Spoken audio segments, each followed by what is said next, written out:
लेकिन भाजपा के साथ जाने के बाद भाजपा 3000 5000 वोट पे सिमट के रह जाती थी, वो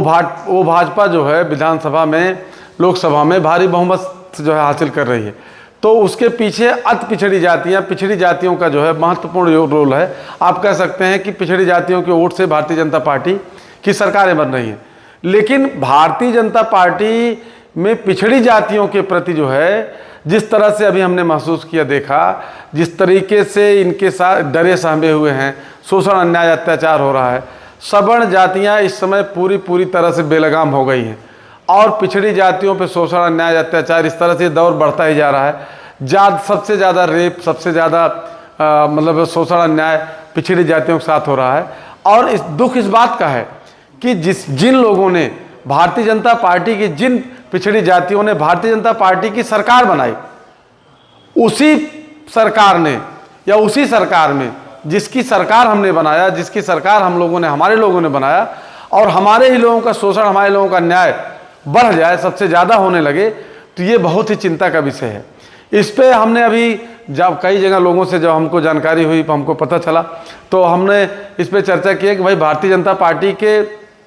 शासनकाल में और ये पिछड़ी जातियों के ऊपर अत्याचार बढ़ गया है, अन्याय बढ़ गया है, और ये पिछड़ी जातियों को ये कह करके, खास करके 17 पिछड़ी जातियों को कि आरक्षण दिया जाएगा। आरक्षण के लालच में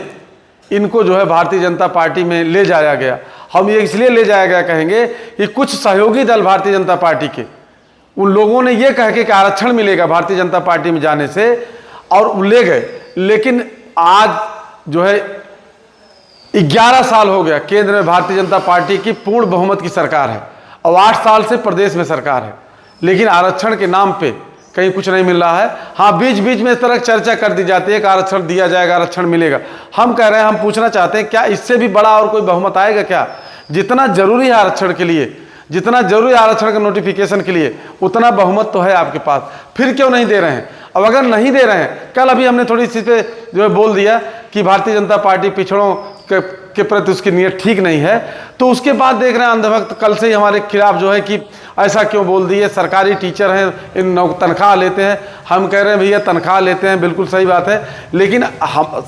नौकरी से बढ़ के जो है हमारा समाज है। अगर पिछड़ों के साथ अन्याय किया जा रहा है और पिछड़ों के साथ वादा खिलाफी की जा रही है, तो निश्चित रूप से हमको बोलने का जो है राइट है। और अभी बहुत सारे लोग आरोप लगा रहे हैं कि सपा के काल में भी नहीं मिला था, बसपा काल में नहीं मिला, तो हम पूछना चाहते हैं कि भैया अगर सपा बसपा काल में नहीं मिला था या सपा बसपा से ने आरक्षण नहीं दिया, इसीलिए नाराज होकर के आप भाजपा में आए, तो भाजपा में अगर आए और इतना दिन से भाजपा में बने हुए हैं, बार बार भाजपा को वोट दे रहे हैं, तो कम से कम भाजपा से पूछ तो सकते हो कि भैया ये आरक्षण हमारा कब मिलेगा। और अगर नहीं मिलने वाला है तो फिर भारतीय जनता पार्टी में रहने क्या मतलब है? अगर शोषण